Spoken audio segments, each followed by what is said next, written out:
Compartir pantalla.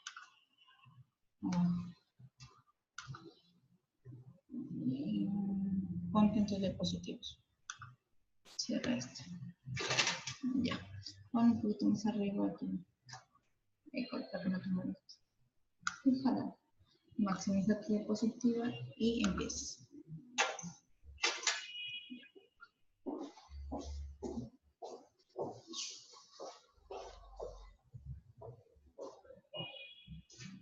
Bien, ¿cómo están a todos?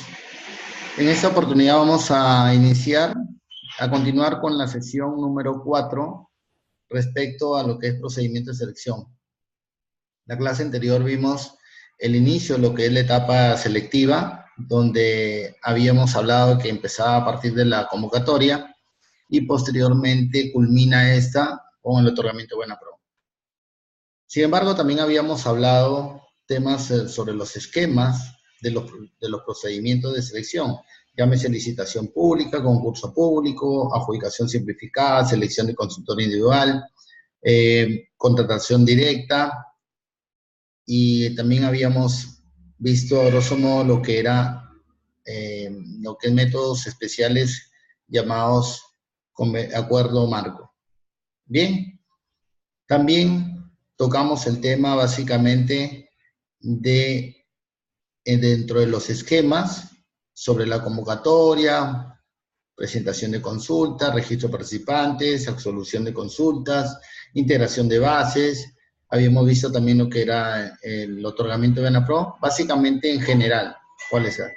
Ahora nos toca ver estas etapas que vimos de manera general, verlas un poco más desmenuzadas, más directas, y qué es lo que básicamente se lleva en estas etapas. Entonces, vamos a ver ahora la etapa de consultas y observaciones, que es una etapa, como les dije, que ya lo habíamos visto en la gráfica anterior, en el esquema anterior, de qué revertía. Y todos sabemos que las consultas y observaciones es un derecho, básicamente, que tiene todo participante de un procedimiento de selección para ahondar en esta etapa, en esta actuación del procedimiento de selección. Entonces, toda persona natural o jurídica que requiera hacer una consulta o una observación, este es su derecho para poderlo hacer en la etapa que corresponda. También no olvidemos que habíamos olvidado que estas consultas y observaciones podían ser, posteriormente de ser emitido el pliego absolutorio por parte del comité de selección o el órgano encargado de las contrataciones, cualquiera de los dos que esté a cargo de llevar a cabo el procedimiento de selección, estas podían ser elevadas, dependiendo del tipo de procedimiento de selección, sea esta una licitación pública, concurso público. Porque también habíamos dicho de que las adjudicaciones simplificadas no revierten de elevación. Bien, haciendo esta pequeña introducción, vamos a continuar. Nos toca ver lo que son consultas y observaciones. En primera cuenta, todo participante puede formular consultas y observaciones a las bases. Ahora, bases cuando estamos hablando de licitación pública o concurso público, porque hemos dicho que en los procedimientos de selección se denominan documentos de procedimiento de selección, aquellos que son las bases, la solicitud de expresión y la solicitud de cotización. Entonces, en este caso, nos resulta decir que las consultas son aquellas solicitudes o aclaración u otros pedidos de cualquier extremo en las bases. Claro, lo que pasa es que muchas veces en las bases puede existir alguna duda respecto de algún punto o alguna situación que se pueda generar. Tan es así que en las bases pueden generarse ambigüedades, situaciones que no están muy claras para los participantes que van a adherirse a este procedimiento de selección.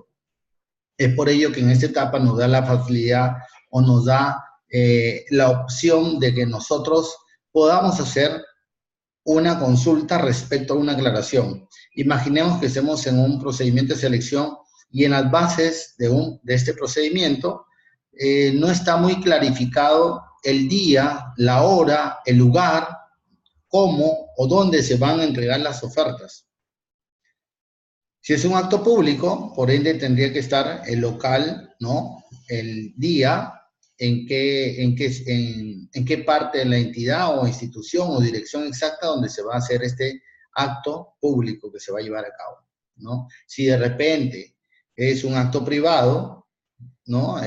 Por lo general, las ofertas deberán ser entregadas en trámite documentario de la entidad, siempre y cuando pues las entidades tienen muchos aspectos de trámite documentario, ¿no? Entonces, para ello se hacen ciertas aclaraciones. Imaginemos que en una página de las bases nos dice pues que la entrega de las ofertas serán en trámite documentario de la entidad. Y en otro lado de las bases, en la misma base, o sea, en otra página nos dice que no, que serán entregadas en el área de la oficina del comité de selección. Entonces, nos genera una duda, existe una ambigüedad seguramente en estas dos posturas y nosotros pediríamos en este caso la aclaración respecto de ese punto que está establecido en las bases. Bien, ahora, eso es con respecto a las consultas. Ahora vamos a otro tema, a otro punto que es las observaciones. Entonces, las observaciones son las supuestas vulneraciones en la normativa de contrataciones u otra normativa que tenga relación con el objeto de la contratación.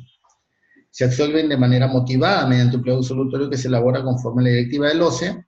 Se debe indicar si observación se acoge totalmente, parcial o no se acoge. Y el pliego se notifica a través del SEACE. Antes de continuar a la siguiente etapa, tenemos que tener en cuenta lo siguiente, que las observaciones o cuál sería la diferencia entre consultas y observaciones.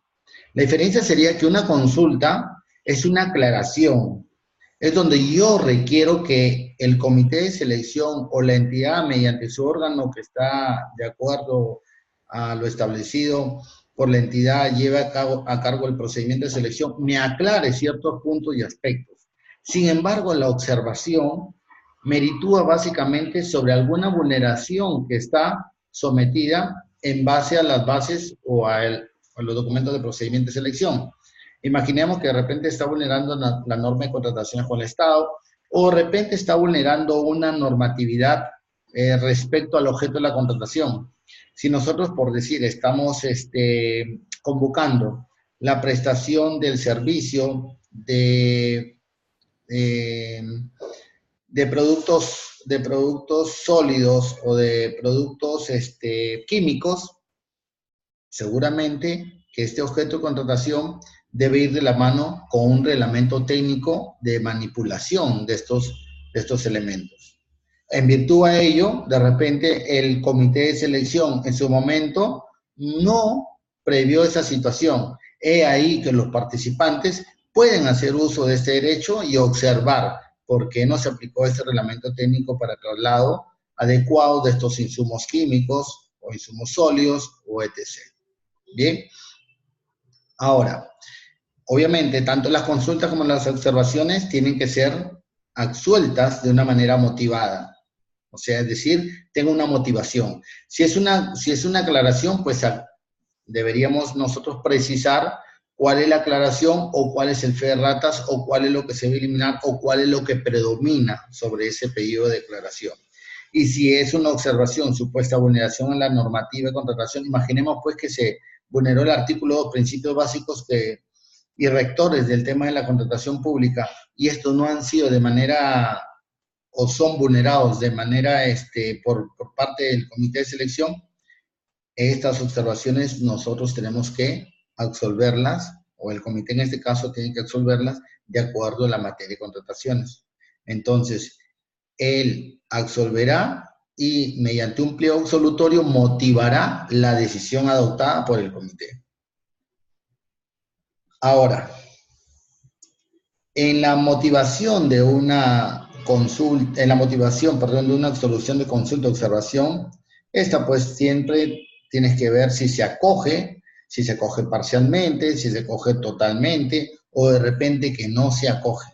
De tal manera que no exista contradicción entre lo que yo estoy pretendiendo acoger, o parcial, o totalmente, o no acoger, con lo que yo estoy motivando en mi absolución. Una vez que ya exista este pliego de absolución, el paso a seguir siguiente es la notificación a través del SEACE, que es el Sistema Electrónico Aplicativo de Contrataciones con el Estado.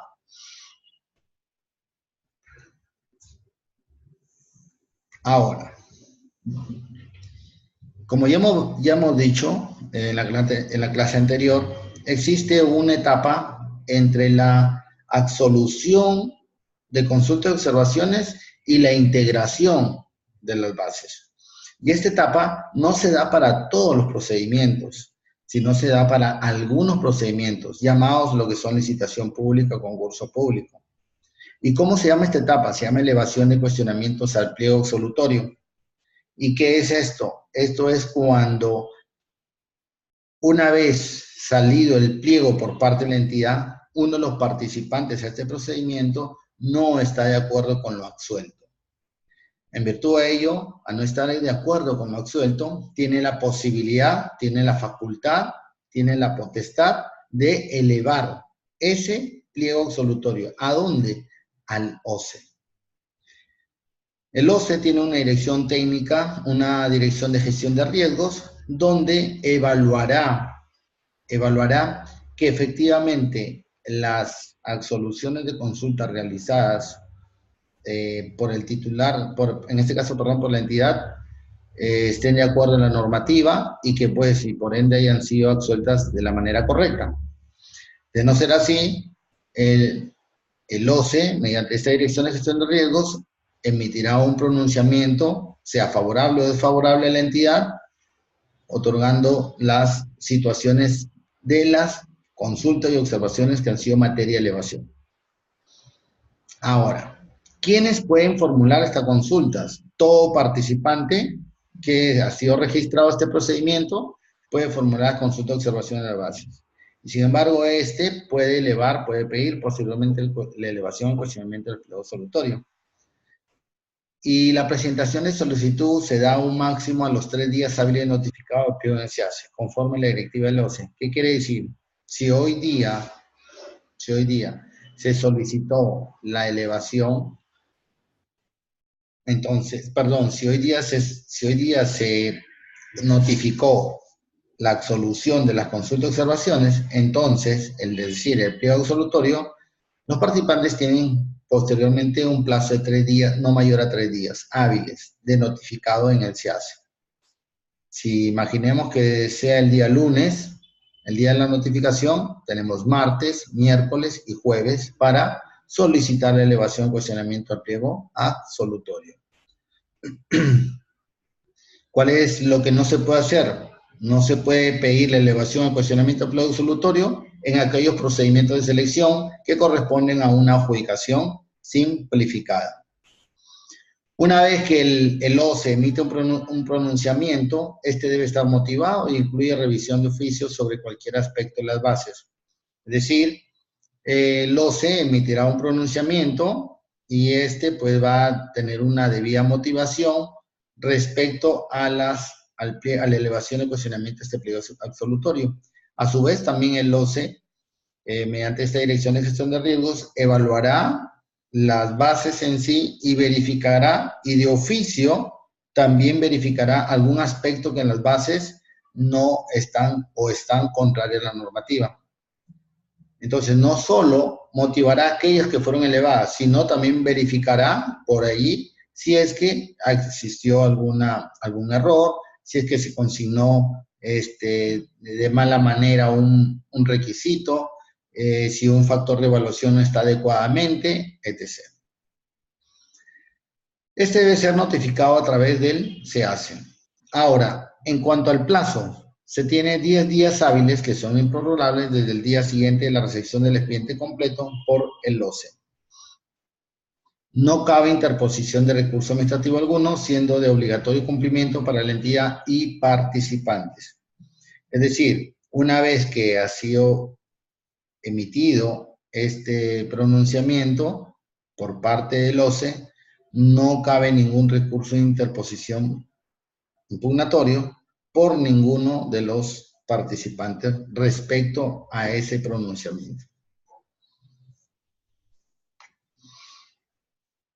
Ahora vamos a ver sobre la no correspondencia a atender solicitud de emisión de pronunciamientos.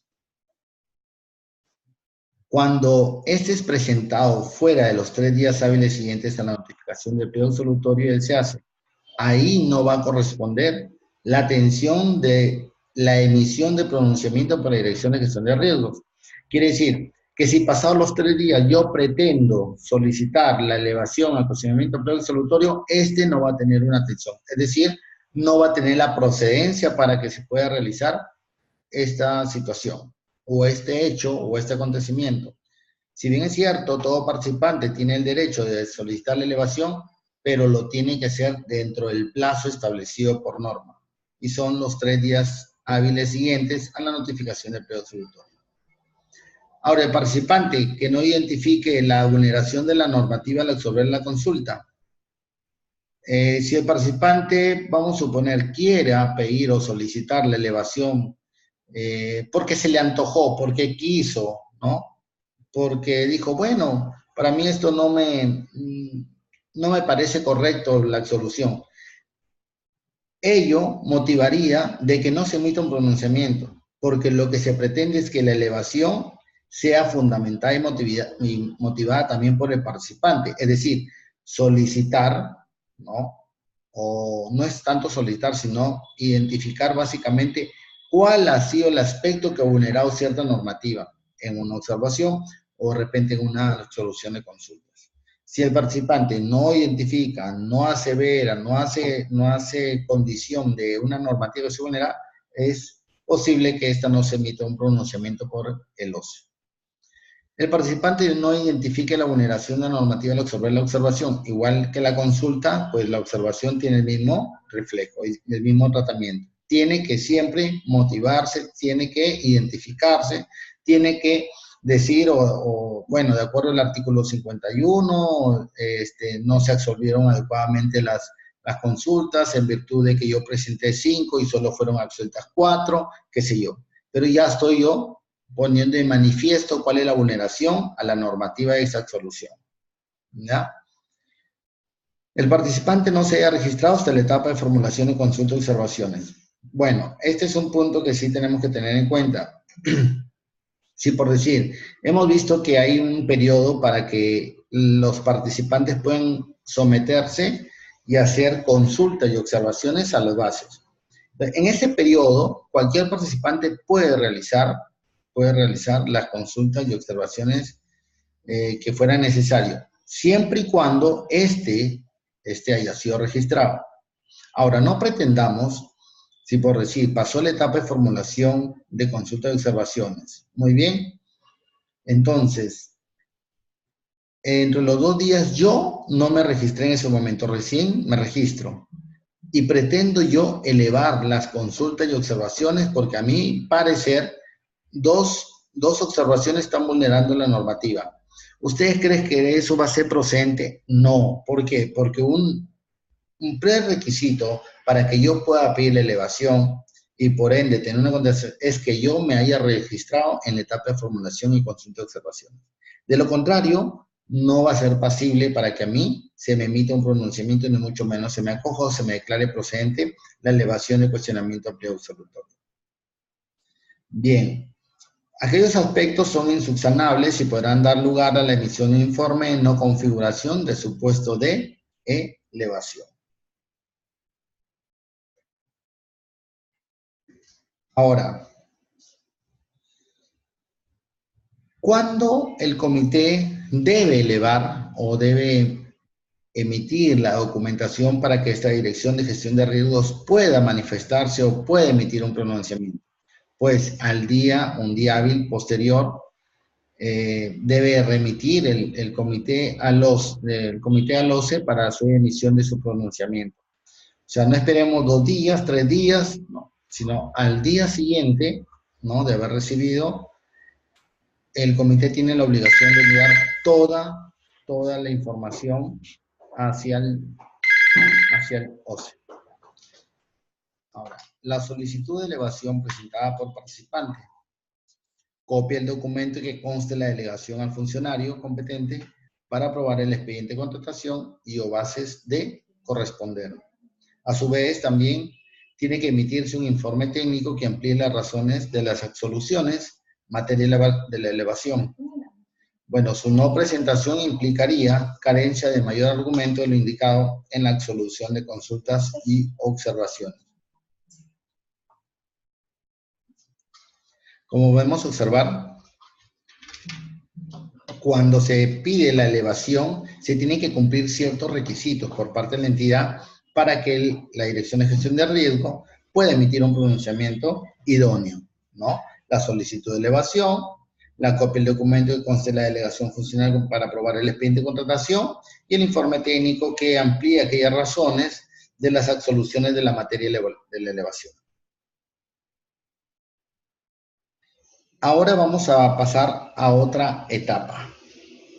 Una etapa que es considerada, creemos, una etapa donde van a quedar puntos definitivos o reglas definitivas. Reglas definitivas para quienes, para aquellos participantes que quieran adherirse a la presentación de ofertas y por consiguiente ser evaluados y calificados respectivamente en función a las ofertas presentadas por cada uno de ellos. Esta etapa se llama lo que se llama integración de bases. Y la integración de bases son aquellas reglas definitivas de juego, como se dice, para que todo persona natural o jurídica pueda desempeñar o pueda participar o son los parámetros que van a regir para sea evaluado posteriormente y calificado. Entonces, ¿cuándo se va a producir una vez acogidas o resueltas todas las consultas y observaciones y como pronunciamiento del OCE?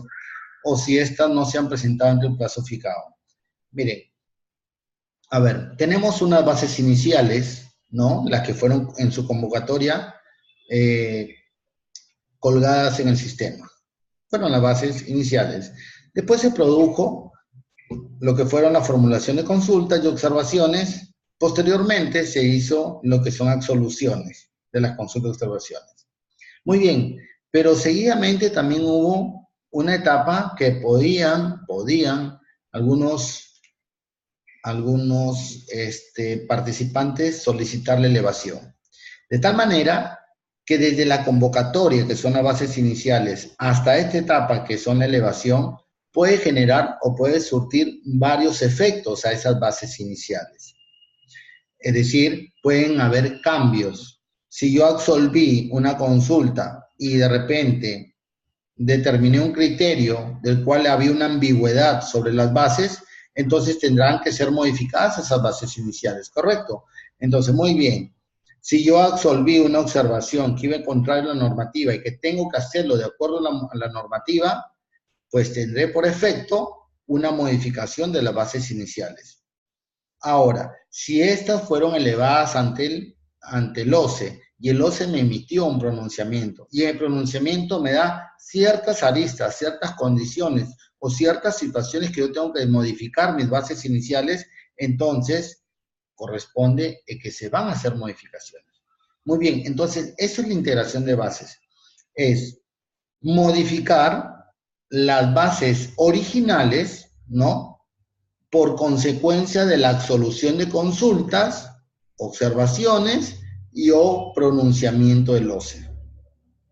¿Ya? Entonces, de tal manera que las bases iniciales pueden tener una transformación, una modificación, sí, respecto a la absolución de consultas, respecto de la absolución de observaciones y respecto de un pronunciamiento o de repente de una acción de supervisión por parte del OCE. Entonces, la integración de bases va a ser todas esas modificaciones que fueron producto de la absolución de consultas y observaciones y del pronunciamiento propiamente dicho, llegado el OCE, va a sufrir una transformación a las bases originales. Esa transformación se va a determinar y se va a detallar actualmente como integración de bases. Y esa integración de bases son aquellas reglas definitivas que van a partir en base al procedimiento de selección a efectos de que presenten sus ofertas de acuerdo a estas reglas de juego últimas. ¿Bien? Ahora, las bases integradas deben incorporar modificaciones que se han producido como consecuencia de las consultas, observaciones y la implementación del pronunciamiento del OCE, así como modificaciones requeridas por el OCE en acciones de supervisión. Ya hemos visto que hay un pliego absolutorio, también hay un pronunciamiento. Sin embargo, el OCE de oficio en una supervisión aleatoria puede identificar un determinado procedimiento de selección y oficiar y decirle al comité de selección o a la entidad que se modifiquen ciertos aspectos.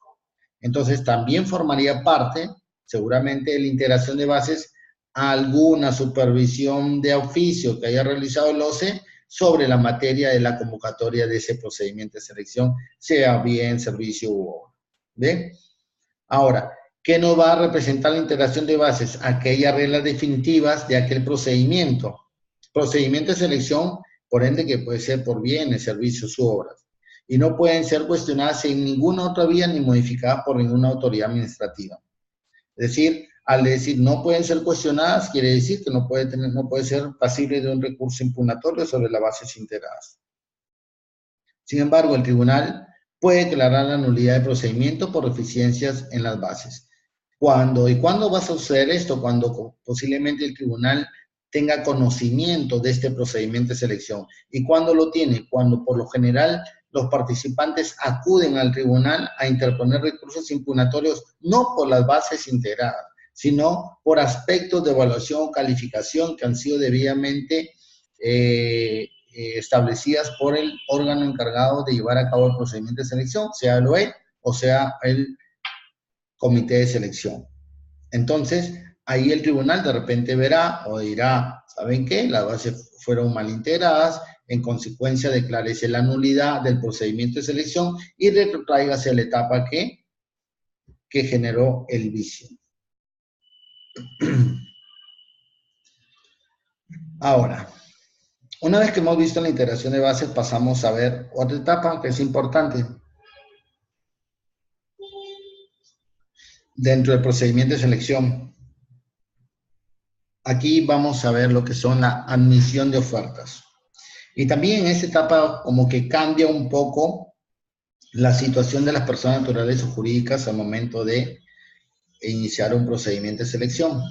Porque cuando sale la convocatoria, hasta antes de la presentación de ofertas, los participantes, bueno, en este caso las personas naturales o jurídicas que han sido registradas en el registro de proveedores, tienen la condición de participantes. Sin embargo, al momento de la presentación de ofertas ya se convierten en postores y posteriormente, al momento del perfeccionamiento de contratos, se convertirían en contratistas. De tal manera que en esta etapa, en la admisión de ofertas, podemos señalar que el comité va a anunciar nombre de cada participante y precio ofertado. ¿Qué quiere decir? Los participantes presentarán sus ofertas y serán llamados de acuerdo a cómo han sido registrados, valga la redundancia, en el registro de participantes que ha sido vía virtual por el SEACE. El comité llamará a cada participante, aperturará su oferta y establecerá el precio del cual el participante va a ese procedimiento. Como segundo paso, el comité, ¿qué va a hacer? Va a hacer la verificación de la presentación de algunos documentos de presentación obligatoria, como por ejemplo, la declaración jurada, de acuerdo al artículo 31 del reglamento. La declaración jurada y documentación que acredite especificaciones técnicas, términos de referencia o expediente técnico. Aquí en esa declaración jurada, los participantes deberán declarar que cumplen con aquellos requerimientos técnicos mínimos, llámese especificaciones técnicas o términos de referencia o expediente técnico. Depende el objeto de la contratación al cual he sido convocado. ¿Qué más tenemos? La carta de compromiso de personal clave con firma legalizada. Si yo estoy sometiendo mi oferta cierto personal clave para que éste realice alguna actividad y esta actividad es tecnificada, entonces yo debo tener el compromiso que asevera este personal clave, que me debe firmar, que él me acompañaría a efectos de que si a mí se me otorga la buena pro y posteriormente se suscribe el contrato, él estaría conmigo ya no a trabajar y a realizar esa actividad por cual ha sido convenido en la presente convocatoria. Después tenemos el monto de la oferta y detalle de precios unitarios, tarifas, porcentajes, honorario fijo y comisión de éxito de ser el caso. De no cumplir con lo requerido, la oferta se considera no admitida, es decir, La oferta que es presentada ante el comité de selección y esa oferta se le revisan todos los documentos que son pasibles de admisibilidad de las ofertas y si no cumplen con esos requisitos obligatorios, entonces la oferta será declarada no admitida y por consiguiente no pasará a la etapa de evaluación ni mucho menos a la calificación del presente procedimiento de selección. El motivo de no admitir la oferta debe consignarse en acta, con lo cual se da por finalizado el acto público. Previo a la evaluación, el comité debe determinar si las ofertas responden a características y o requisitos funcionales y condiciones, especificaciones técnicas y términos de referencia especificados en las bases. De no cumplir, la oferta no es admitida. Como le dije, tiene que cumplir todos estos requisitos primigenios, estos requisitos obligatorios, que ya están considerados básicamente en la base estandarizadas, según directiva número 001-2017 del OCE. Ahora, vamos a tener en cuenta lo que nos establece la opinión 199-2017. ¿Y qué nos trae esta opinión que debemos tener en cuenta al momento de nosotros llevar a cabo un procedimiento de selección? Nos dice, por tanto, el rol que le otorga la normativa con relación al Estado al representante del Sistema Nacional de Control se refiere a la posibilidad de participar en procedimientos de selección únicamente en calidad de veedor. Ello significa, por ejemplo, que no cuenta con las facultades propias del comité de selección ni la del órgano encargado de las contrataciones, es decir, su actuación no debe interferir en el desarrollo del procedimiento sin perjuicio de las funciones que le corresponden conforme a la normativa de control gubernamental.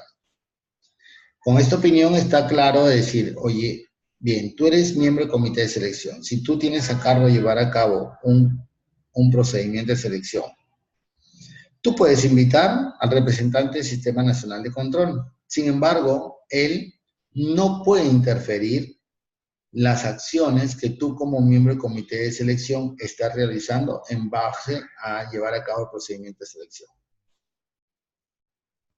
Es decir, tú como comité de selección en ese momento, tú tienes que realizar tu acción. Sí, él te podrá posteriormente solicitar, pedir la información, que la cual ustedes se la brindarán.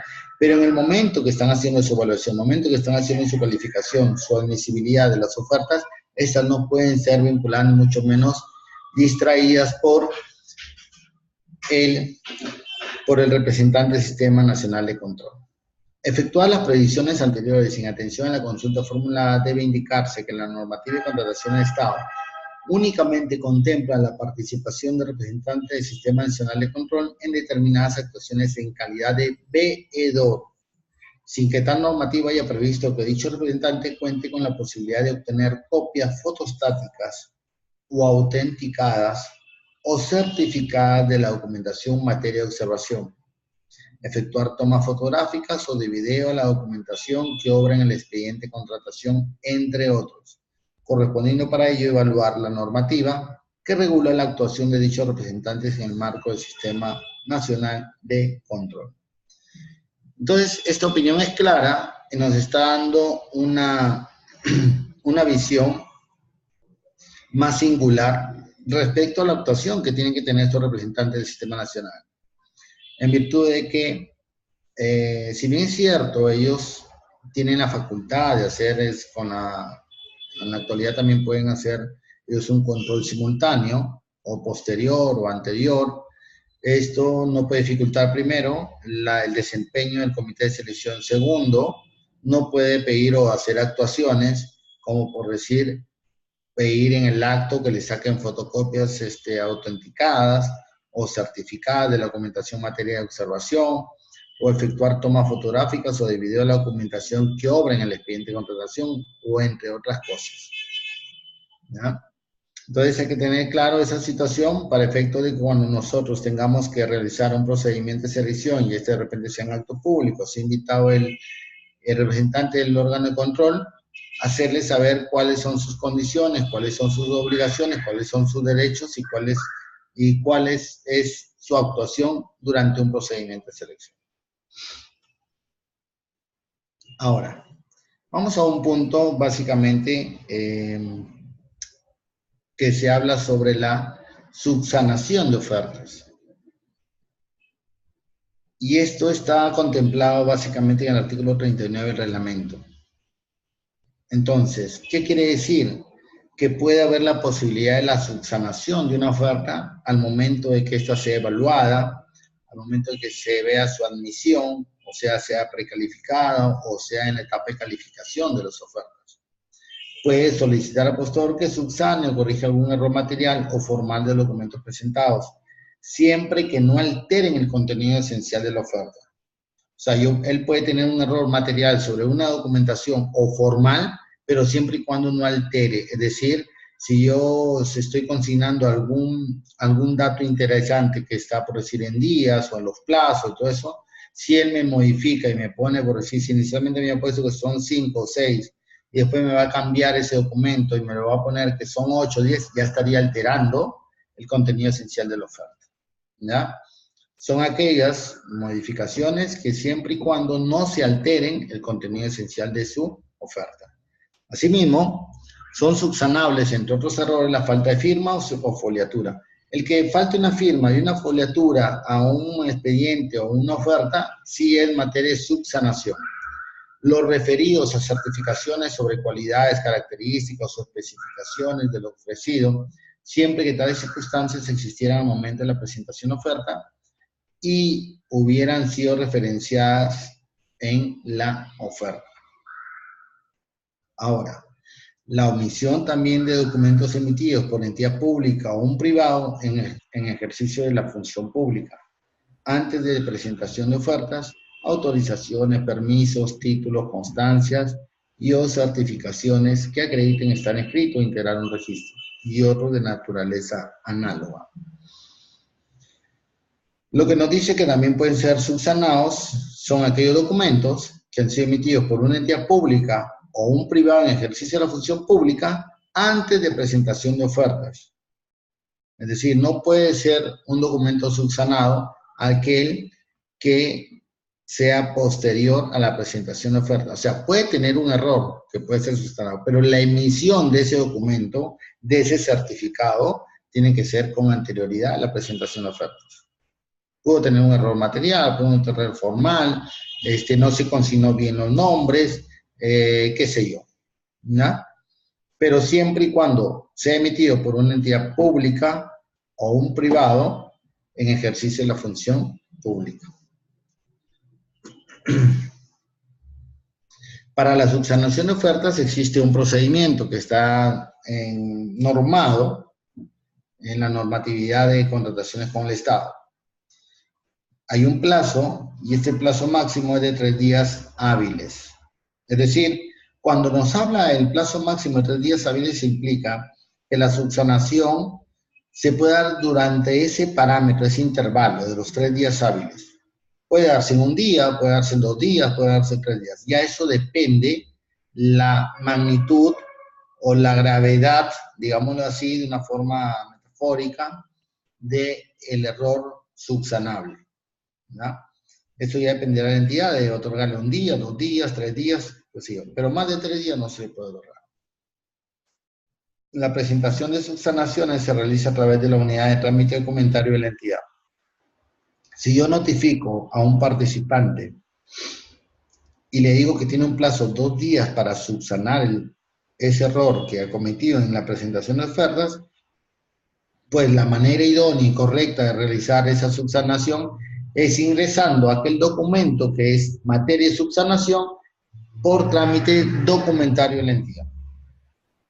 No, que es mi amigo, que es mi pata, que se lo voy a entregar a él personalmente. No, la manera correcta es mediante documentario en la entidad. La subsanación por el postor o representante legal o apoderado acreditado. La oferta económica, para efectos de la oferta económica, solo procede la subsanación cuando ésta reviene de la rúbrica y foliación. Cuando la oferta económica ha tenido error en la rúbrica y foliación, sí es pasible de subsanación. Mientras tanto, por otro error, no puede ser pasible de subsanar.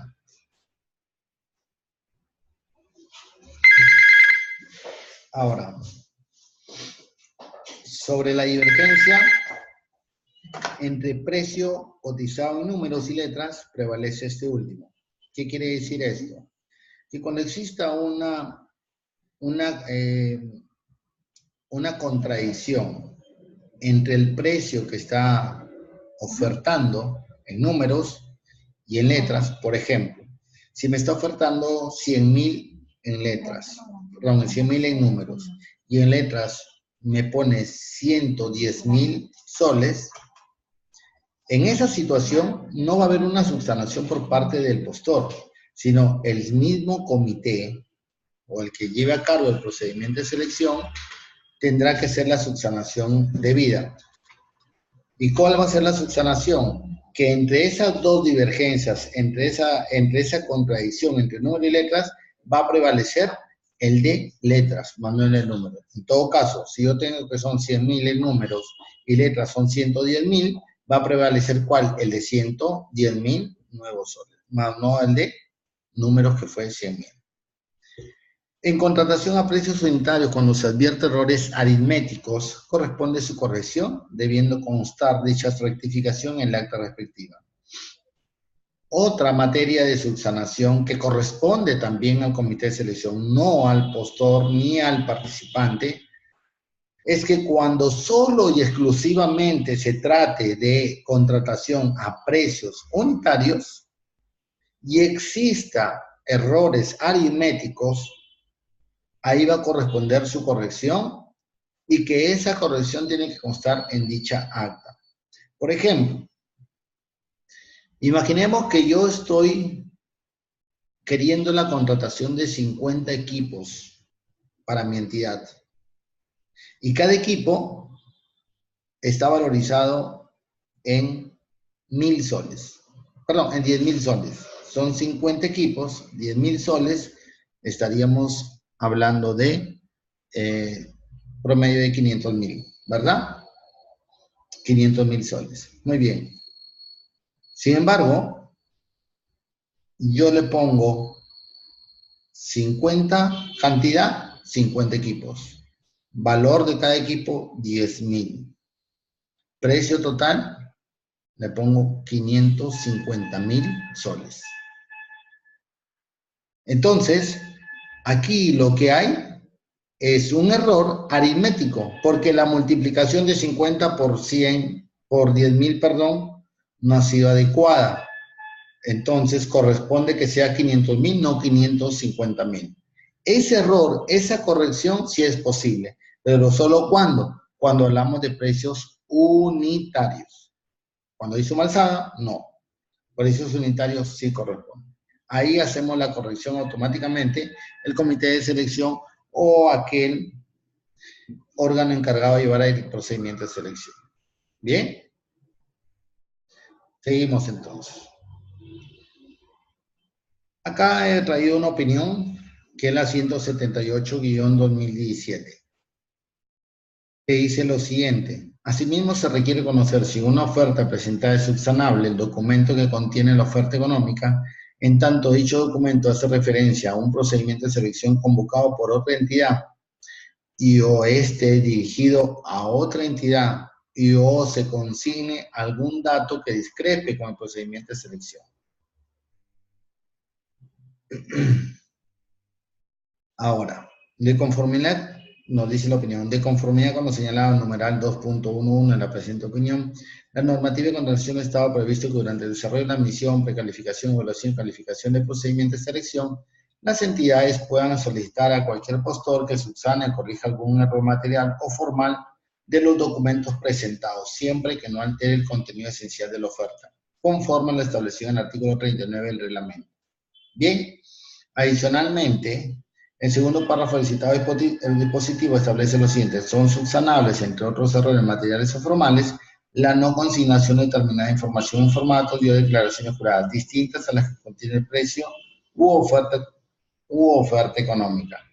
En esa línea se entiende que la no consignación de determinada información, así como los otros errores materiales o formales incurridos en los formatos y declaraciones juradas que contienen precio u oferta, no son subsanables.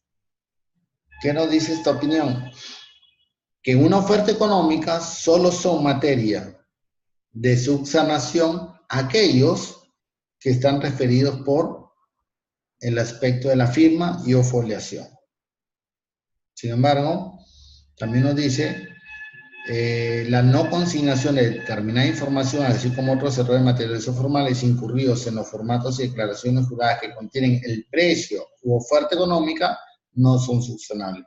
En consecuencia, si respecto a la pregunta de arriba, si contiene la oferta económica y en tanto dicho documento hace referencia a un procedimiento de selección convocado por otra entidad y o dirigido a otra entidad y o se consigna algún dato que discrepe con el procedimiento de selección, ¿es subsanable? No es subsanable. ¿No?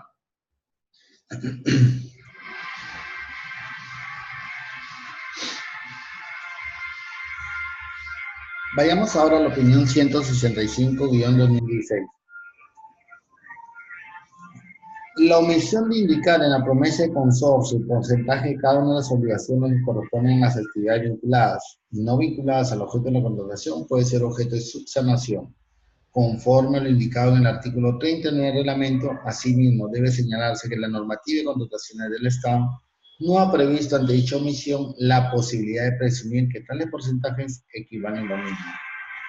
Lo que nos queda claro de esta opinión 165 es que a cada omisión de una promesa formal, cuando el porcentaje de cada una de las obligaciones corresponde a las actividades vinculadas y no vinculadas al objeto de la contratación, puede ser objeto de subsanación. En una promesa formal de consorcio, donde está A y B, y no se consignaron los porcentajes, por decir, no puso 1,20, yo me voy con 20%, yo me voy con 80%. ¿Ya? Y nos olvidamos de poner los porcentajes, pero sí pusimos, yo me consorcio con B porque yo voy a realizar tales actividades, tales y tales. B va a realizar tales y tales actividades. Sin embargo, nos olvidamos de consignar el porcentaje de cada uno. Es decir, bueno, tú vas con el 60% y voy con el 40%. Ese porcentaje, el no haberlo concluido es subsanable, sí es subsanable. ¿Bien? Ahora, vamos a otra etapa sobre la evaluación de las ofertas. Y esta etapa es importante para el procedimiento de selección en virtud de que aquí vamos a asignarle ciertas puntuaciones a las ofertas presentadas en el procedimiento de selección. ¿Y cuál es su objeto? Determinar la oferta con el mejor puntaje y el orden de prelación de las ofertas según factores de evaluación enunciadas en la base. Ahora, ¿quiénes se van a evaluar? Solo se evaluarán aquellas ofertas que fueron admitidas en esa etapa inicial, que cumplieron con los requisitos, la presentación de requisitos obligatorios en su momento. Si la oferta supera el valor referencial, para que se considere válida, debe contar con la certificación de crédito presupuestario y la aprobación del titular de la entidad, que no puede ser de 5 días hábiles contados desde la fecha prevista para el otorgamiento de la buena prueba. Ahora, en caso de obras, para que se considere válida la oferta económica que supere el valor referencial hasta el 110%, se debe contar con certificación de crédito presupuestario suficiente y aprobación del titular de la entidad en plazo de 5 días hábiles, salvo que el postor acepte reducir su oferta económica. Para el caso de obras, como que cambia un poco la figura para el tema de bienes y servicios, porque en el de obras te da un límite de 110%, pero si por decir te vas al 105, al 106%, esa diferencia del 5 o del 6% adicional de valor referencial, esta debe contar con una certificación de crédito presupuestario, que sea suficiente y a la vez que tenga la aprobación del titular de la entidad. Ahora, si por decir la entidad le dice, no, mira, ¿sabes qué? Tú te has ido al 5 o 6%. Ese 6% adicional, yo no cuento con esa certificación presupuestaria o yo no cuento con ese presupuesto suficiente. Ahora, como yo no cuento, lo que voy a hacer es prácticamente rechazar tu oferta. Sin embargo, Bajo esa situación, el postor puede aceptar y puede reducir su oferta económica. En virtud de decir, bueno, ¿sabes qué? Ya no me voy al 106, sino me voy al 100%, por las situaciones expuestas de que no cuenta con el presupuesto debido. Bien.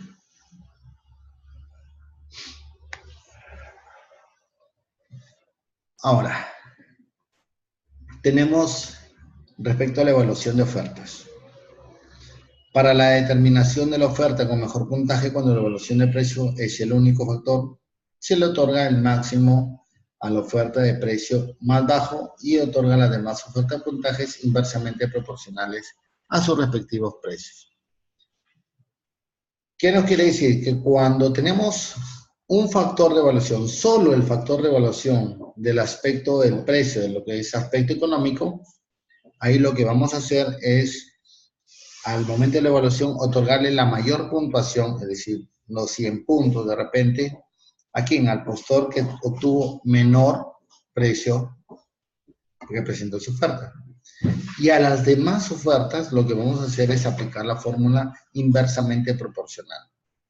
Es decir, quien tenga mayor precio, por ende va a tener menos puntuación. El que tenga menos puntos, es decir, el que tenga menor precio, si yo me presento con 100, perdón, si yo me presento con 80 y es el menor precio, pues yo tendría los 100 puntos. Si hay otro postor que se presenta con 90 puntos, él sería el número 2, ¿no? Porque yo soy el primero, él sería el número 2, ¿por qué? Porque tiene mayor precio. Y así sucesivamente con todo el resto.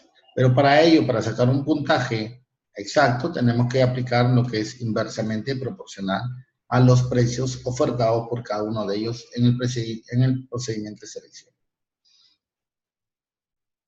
Cuando existan otros factores de evaluación, además del precio, la oferta con un mejor puntaje se determina en función de los criterios y procedimientos de evaluación enunciados en las bases. Ahora bien, en las bases existen, en las bases estandarizadas existen ciertos factores de evaluación que se pueden tomar como referencia cuando sean nuestros bienes, servicios, ejecución de obras. Dependiendo del objeto de la contratación, se adecuarán esos factores de evaluación. Ahora, se determina el orden de prelación de las ofertas en función al puntaje obtenido y posteriormente, si existiese empate, el orden de prelación se determina por sorteo, con presencia de notario juez de paz, pudiendo participar en calidad de veedor un representante del Sistema Nacional de Control. Además, se debe citar oportunamente a los postores que hayan empatado. Imaginemos que nosotros yo tengo 80 puntos, y hay otro postor que tiene 80, y hay otro que tiene 90. Perdón, no, 80 de precio, 80, otro postor tiene 90. Los que tenemos 80 hemos empatado. Y para que nosotros tengamos un orden de prelación, pues tiene que haber un desempate. Y para ese desempate se pueda realizar, tendría que realizarse un sorteo. Pero ese sorteo tiene que tener la presencia de alguien. Tiene que ser un notario público o un juez de paz para que dé la certificación y dé la fe que se ha realizado el acto con transparencia. ¿Bien? Vamos a ver la opinión 09. Habla que la promesa formal de consorcio debía contener la información relativa a, primero, los integrantes del consorcio. 2, el representante común. 3, el domicilio común, perdón. 4, las obligaciones a las que se comprometía cada uno de los integrantes. Y por último, el porcentaje equivalente de dichas obligaciones. No siendo necesario que se precise ningún valor monetario en dicho documento. Es decir, no es necesario que se acredite bajo un sustento monetario en aquel documento. Ahora vamos a ver el tema de la opinión número 019-2018. Y eso nos habla y nos señala básicamente que de conformidad con lo regulado por el texto único ordenado de la Ley de Procedimiento Administrativo General, la legislación aplicada supletoriamente a la normativa de contratación pública, el domicilio en el marco de un procedimiento de selección, es el que consigna el personal clave en el referido anexo. Carta de compromiso en las bases estandarizadas en virtud de que el mismo forma parte de un expediente de contratación, pudiendo este coincidir o no con el registrado en el DNI. Esta opinión es importantísima tener en cuenta en virtud que al momento que se hace la evaluación o la calificación de algunas ofertas presentadas por algunos de los postores en los procedimientos de selección, muchas veces el comité de selección logra o descalifica una oferta cuando ésta no tiene coincidencia entre el DNI presentado por el personal clave, la dirección de él no concuerda con la dirección estimada en la declaración jurada como miembro personal clave. Entonces, para esos efectos y para que ya no exista ya no exista algún error por parte de los operadores en materia de contratación en el Estado, ha salido esta opinión y se debe reflejar que el DNI puede tener una dirección contraria a lo que se está estableciendo en el anexo de carta de compromiso de personal clave.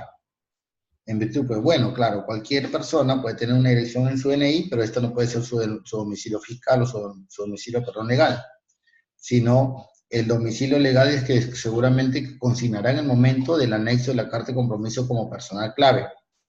Si bien es cierto, no tiene una coincidencia directa con el DNI, pero ya queda un criterio y un precedente para aquellos procedimientos de selección donde se presentase que el DNI del representante legal no tiene una coincidencia, no concuerda con el domicilio presentado en el anexo, pues prevalecerá en este caso lo del anexo de la carta de compromiso del personal clave adherido en este procedimiento de selección.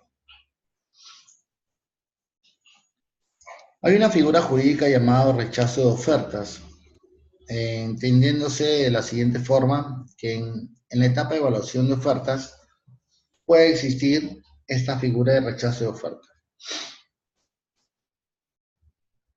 Por decir, en bienes, servicios y consultoría en general, puede darse la posibilidad de un rechazo de ofertas en cuanto se tenga o el comité de selección, en este caso el órgano encargado de llevar a cabo el procedimiento de selección, tenga una duda razonable respecto a la oferta que está consignando este postor. Entonces, la solicitará al postor la descripción en detalle de su oferta, en un mínimo de 2 días hábiles. Es decir, si a mí me genera una duda, una determinada oferta, ¿no? Y que esta tenga que ser una duda razonable, por ende, yo debo solicitarle al postor que me haga una descripción, un informe a detalle de toda su oferta que está cumpliendo con los precios unitarios o la suma alzada, dependiendo del sistema de contratación que se esté realizando. Él me emitirá este informe, este detalle, y yo evaluaré como entidad si que corresponde o no corresponde tomarlo como una subsanación o como un rechazo de ofertas, etc. Entonces, se va a rechazar si se acredita objetivamente un imposible incumplimiento. Si mediante este detalle, esta descripción que me ha dado a mí como entidad no me satisface, y yo pienso, ¿no? Y no solo en el tema de pensar, sino una acreditación objetivamente que va a haber un imposible incumplimiento, a ello, básicamente, se va a tener por rechazada la oferta. Ahora, para efectos de ejecución y consultoría de obras y aquellas modalidades mixtas, también existe la figura del rechazo de ofertas. ¿Y cuándo se va a dar esta figura? Cuando supere el 10% del valor referencial de las ofertas presentadas por aquellos postores en el procedimiento de selección. Ahora, va a ser pasible de rechazo de la oferta que esté por debajo del 20% del promedio de las ofertas admitidas, incluido el del valor referencial. Imaginemos que son 3 ofertas presentadas. La primera está al 100%, la segunda está al 90% y una tercera está al 60%. Aplicando la fórmula, ¿no? Y aquella que esté por debajo del 20% será automáticamente rechazada. En esta situación, pues la que esté en el 60% y en aplicación de la fórmula, esta sería rechazada de plano por parte de la entidad o por parte del comité de selección que lleva a cabo el procedimiento. Ahora, en el acto público, los postores no conformes, ¿qué pueden hacer? Pueden solicitar que se anote en el acta y el notario o juez de paz, que deberá custodiar las ofertas hasta que su consentimiento venga pronto, salvo que se solicite su devolución en momento oportuno.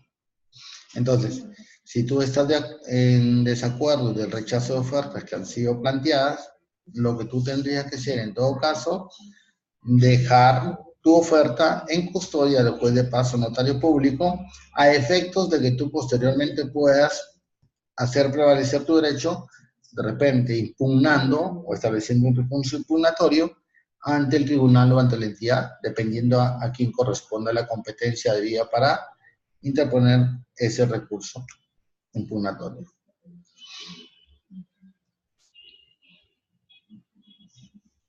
Ahora vamos a ver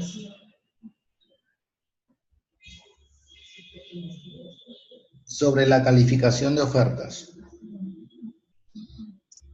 Conforme a los requisitos de calificación establecidos en las bases,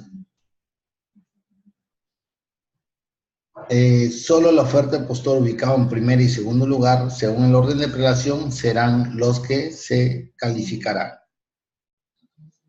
Ahora, aquellos requisitos de calificación son aquellos que están establecidos en las bases. Ya hemos dicho en la base integrada que son las reglas de juego definitivas. Entonces, todo postor que pasa la etapa de admisibilidad, pasa la etapa de evaluación y posteriormente su oferta tiene que ser calificada, pues aquí se calificará única y exclusivamente aquellos requisitos de calificación.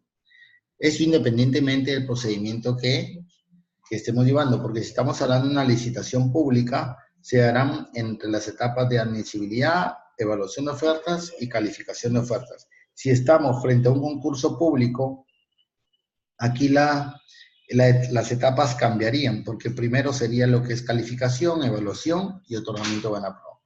Pero estamos viendo aquí sobre el tema de la licitación pública, pues que primero vamos a admitir, después vamos a evaluar y por último vamos a calificar.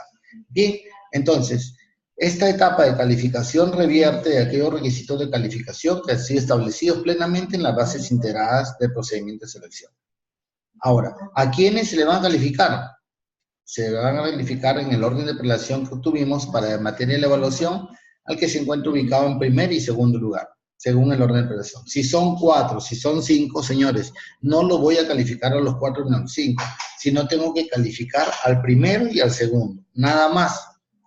Ahora, ¿qué vamos a verificar? Vamos a verificar que existe el cumplimiento de aquellos requisitos de calificación insertados en las bases administrativas. Si no, la oferta se declarará como descalificada. Es decir, se descalifica la oferta.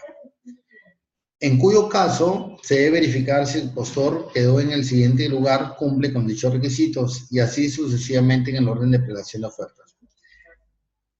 Hemos dicho que inicialmente tengo que calificar al primero y al segundo.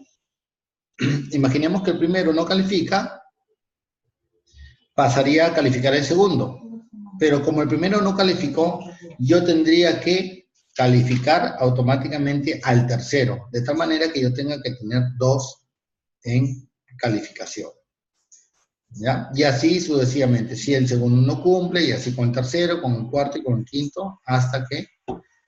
Ahora, ¿pero qué pasa si tengo el primero y el segundo? Y no tengo, el primero no califica y el segundo sí califica. ¿A quién tendría que calificar posteriormente? A ninguno, porque ya no tengo a nadie en el orden de prelación en la etapa de evaluación. ¿No?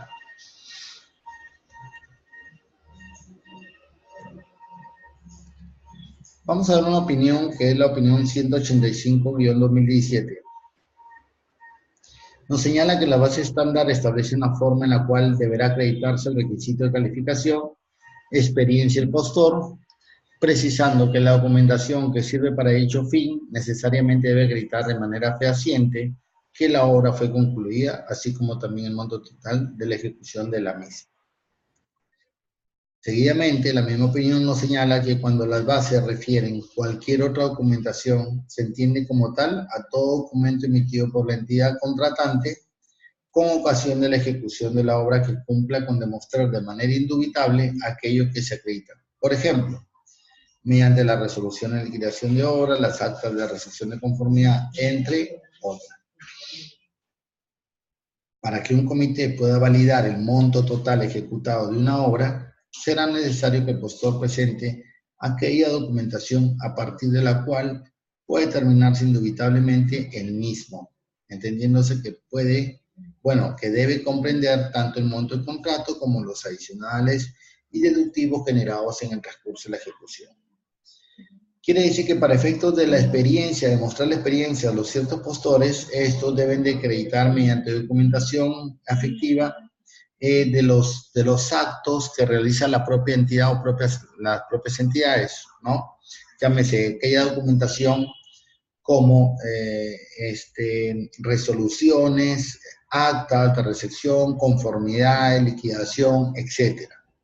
Entonces, ¿y qué vamos a demostrar con ello? El cumplimiento de la ejecución contractual por parte del contratista al momento de que quiera validar o quiera demostrar la experiencia que se le está solicitando. Ahora, para efectos de contabilizar el monto del contrato que él me pretende demostrar en su experiencia, debe tenerlo en cuanto a los adicionales, deductivos generados en recurso de la ejecución. Es decir, en una ejecución de una obra puede haber deductivos, es decir, en la disminución de la ejecución, o puede tener adicionales, que es el aumento de la ejecución de la prestación de la ejecución de la obra, o en su defecto las resoluciones de liquidación de la obra que se concluyó la obra al 100%. Entonces, de tal manera que cuando nosotros queramos demostrar la experiencia de un participante en un procedimiento de selección, tendríamos que tener estas condiciones o tener estos conceptos de manera que nos demuestren dubitativamente que cumple con la documentación.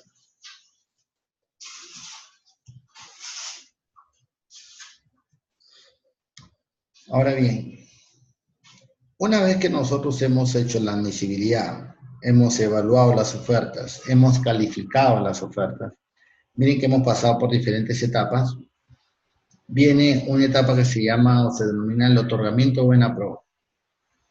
Entonces, ¿a quién le vamos a otorgar la buena pro? Se le va a otorgar a aquel postor cuando cumpla con los requisitos de calificación. Recuerden, en la etapa anterior tenemos a un primero y a un segundo en el orden de prelación, el cual nosotros vamos a determinar aquellos requisitos, o bueno, lo hemos calificado válidamente y me quedaron en el primero y en el segundo. A el primero y el segundo, pues al primero, en ese orden de prelación que fue calificado, a le vamos a otorgar la buena pro.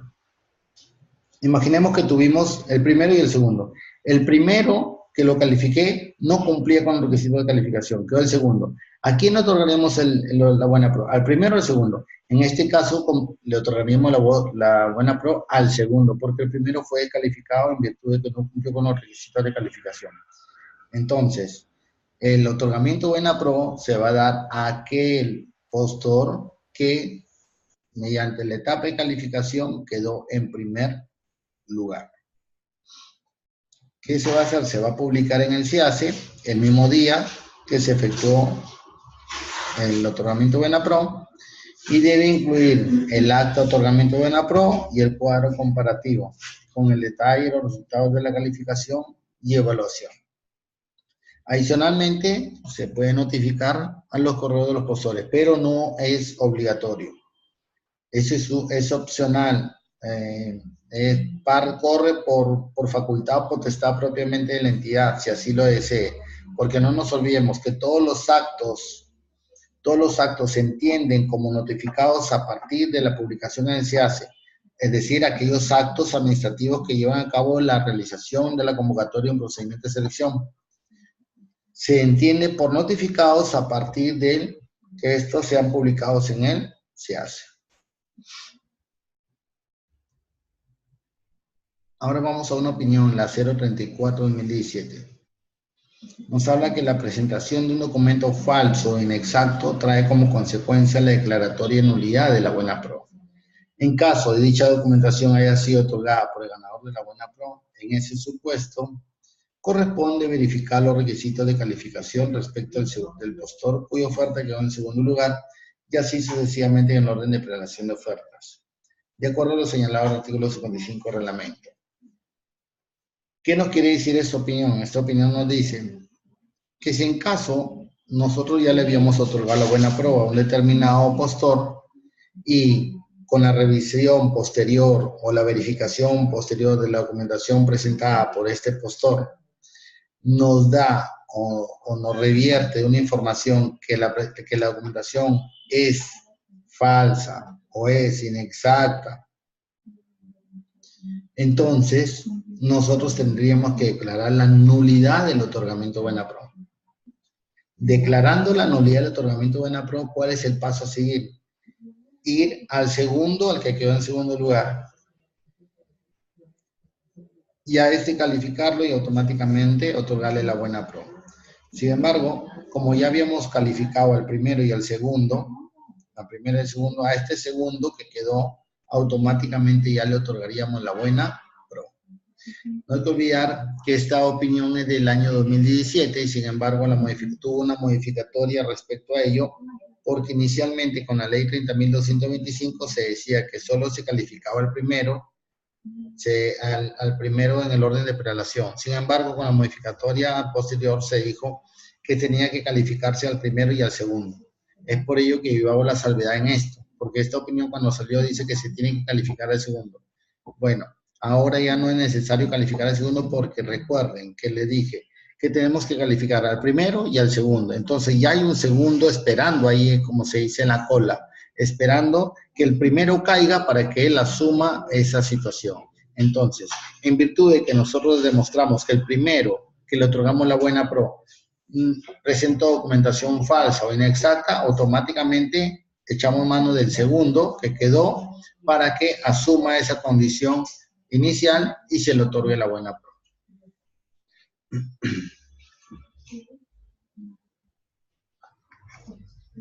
Bien, una vez que nosotros hemos otorgado la buena pro, hay un plazo para que este otorgamiento de buena pro quede de una forma u otra consentida. Es decir, consentida de tal manera que ya no intervenga mediante un recurso de apelación, un recurso impugnatorio, sino quede consentida y firme. Cuando hablamos de un solo postor, esta va a quedar consentida el día de su notificación. ¿Qué quiere decir? Convocamos una licitación pública. Sin embargo, se registraron 6, 5. Y al momento de la presentación de ofertas solo se presentó un solo postor. Entonces, a ese solo postor le verificamos la documentación, le declaramos oferta admitida. Pasó a evaluación, le efectuamos la evaluación, quedó evaluada su oferta. Seguimos con su oferta y pasó a la calificación y le verificamos los requisitos de calificación y efectivamente cumplía con los requisitos de calificación. De tal manera que a él, por ser el único solo un postor válidamente, a él automáticamente en ese mismo día que se le otorga la buena pro, se le consiente la buena pro. ¿Y por qué se le consiente la buena pro? Porque ya no va a haber ningún otro postor que apele esa decisión, que impugne esa decisión. ¿Por qué? Porque él solo se presentó solo. Solo se presentó y solo se le otorgó. Ahora, que es muy distinto que existan pluralidad de postores y que esta pluralidad de postores sean 8 días hábiles de su notificación. ¿Qué quiere decir? Oye, se presentaron 4, y de los 4, 3 pasaron. Y a los 3 se les calificó. Perdón, al primero y al segundo se calificó y a un tercero quedó en la evaluación. Entonces, al primero le otorgamos la buena pro. Pero ¿qué pasa? Que como hay 2 postores anteriores, ¿Ya? Estos dos pueden apelar. ¿Y qué tenemos que esperar? 8 días hábiles de su notificación, 8 días hábiles, ¿para qué? Para que esperar si es que estos dos anteriores puedan apelar la buena pro. Una vez pasados los 8 días, si es una licitación pública o concurso público, son 8 días, porque si es adjudicación simplificada, son 5 días. Ahora, pasados estos 8 días, ¿no? Ya no cabe ninguna interposición de recurso de apelación, entonces ya queda consentida la buena pro, ¿ya? Porque puede ser que en el segundo, el tercero, el cuarto, el quinto, el sexto, el séptimo, uno de estos que quedaron puedan apelar esa decisión. Ya, ya después, posteriormente, veremos qué instancias corresponden en esa situación para irse a un eventual recurso de apelación. Si es el tribunal o es si es la entidad. Bien, ahora, se publica al día siguiente de producida.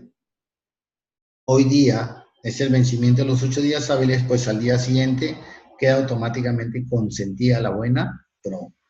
¿Qué va a hacer el comité? Va a remitir el expediente de contratación al órgano encargado de las contrataciones para que ejecute, los actos destinados a formalización del contrato.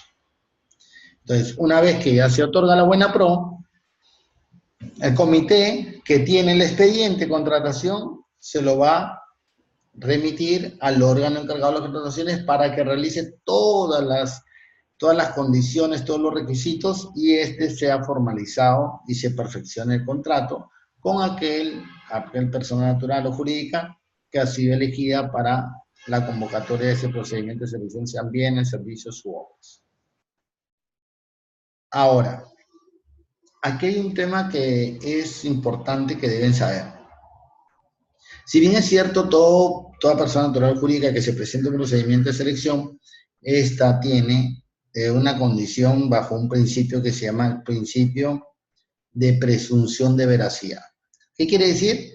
Que cualquier persona natural me presente una declaración jurada, o me presente una experiencia, o me presentan copias, yo debo presumir que esa documentación es veraz, ¿no? Que se ajusta a la verdad. Sin embargo, la misma norma nos establece que como entidad nosotros deberíamos hacer una verificación posterior de la oferta ganadora. ¿Ya? ¿Con qué finalidad? Con la finalidad de verificar que efectivamente la información que nos está otorgando a nosotros como entidad surte de veracidad, es veraz, que no es adulterada, que no es inexistente y que no revierte de falsedad. Entonces, existe el consentimiento buena pro y automáticamente existe la verificación inmediata. La entidad, ¿qué va a hacer? Va a realizar inmediatamente la verificación de la propuesta del profesor ganador de la buena pro. Es decir, si tengo constancias, certificados, experiencias, contratos, yo como entidad estoy obligada a hacer las llamadas, enviar correos, solicitudes a aquellas personas que emitieron esas constancias, esos certificados, esos contratos, que me den la seguridad y la veracidad de que efectivamente esos contratos que me está presentando en su oferta revisten de veracidad, que sí son veraz, que no son falsos, que no son inexistentes. Bien. Ahora, de comprobarse una inexactitud de algún documento o la falsedad de uno de ellos, si hay una inexactitud o falsedad en esos documentos presentados, se declarará la nulidad del otorgamiento de buena pro o del contrato.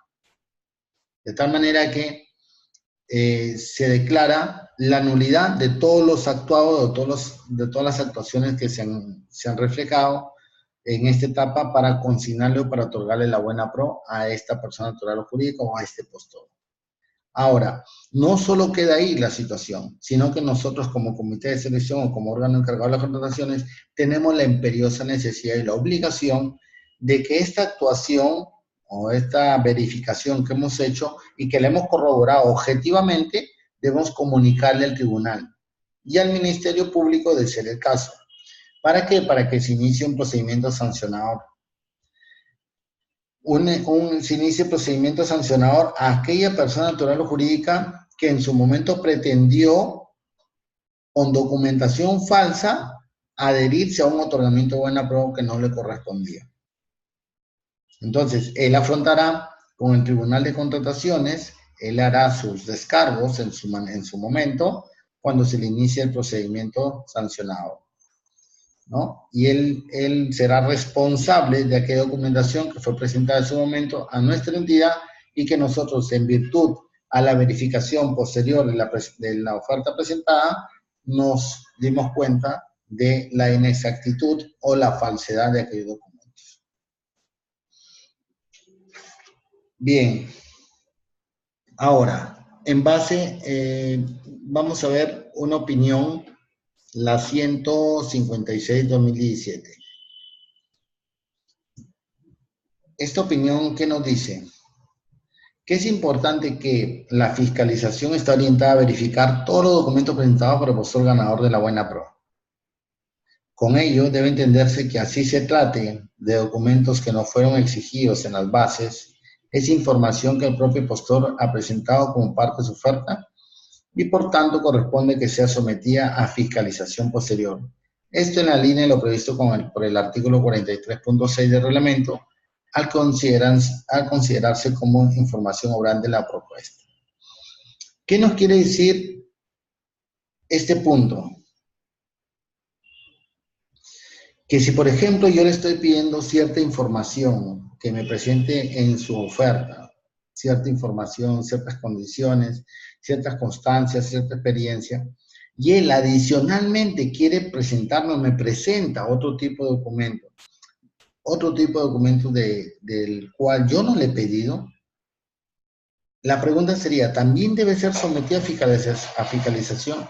Sí. También tiene que ser, a pesar de que esta no fue pedida en su oportunidad por el comité de selección, a pesar que no se le pidió en las bases, pero el simple hecho de él consignar esta información en la oferta, que forma parte del expediente de contratación de mi entidad, no, a pesar que no se le pidió, tiene que ser fiscalizada posteriormente. No obstante, debe precisarse que si bien toda la documentación presentada en una oferta es sometida a fiscalización posterior, existen documentos que por su naturaleza se encuentran protegidos, ya sea por la reserva tributaria o el secreto bancario, entre otros. En dicho caso, las entidades deben prever los mecanismos adecuados porque resulte suficiente para verificar la información presentada por el postor de forma tal que no se vulnere la protección que se brinda en esta clase de información en virtud de las leyes especiales. Lo que nos dice esta opinión es que hay que tener en cuenta también ciertos mecanismos para hacer la verificación en virtud de que hay documentación que sí es de relevante y tienen derechos reservados por las personas naturales, ¿no? Entonces existe una reserva tributaria o un secreto bancario donde nosotros no podemos incidir o ahondar más en esa situación. Ahora, existe la posibilidad de la declaratoria de desierto. Y la declaratoria de desierto, señores, se da cuando no se reciban ofertas. Y con esto terminamos. ¿Qué quiere decir? Cuando no se reciban ofertas, es decir, se convocó el procedimiento de selección, se llevaron todas las etapas, convocatoria, consultas, observaciones, absolución, integración de bases, presentación de ofertas, y no se presentó nadie. Entonces, al no presentarse nadie, automáticamente es una causal para declarar desierto ese procedimiento de selección y volverlo a convocar posteriormente. Cuando no exista ninguna oferta válida, aquí la cosa cambia. Yo convoqué, hice todas mis etapas, todo mi procedimiento de selección. Sin embargo, se presentaron 3. De los 3, ninguno me cumplió. Una fue declarada no admitida, la otra fue rechazada y la otra fue descalificada. De tal manera que los 3 que se presentaron, ninguno me cumplió. Al no cumplirme ninguno, automáticamente yo declaré desierto ese procedimiento de selección. Ahora, ¿cuándo también se da una causal declaratoria de desierto? Cuando el proceso parcialmente es desierto por ítems.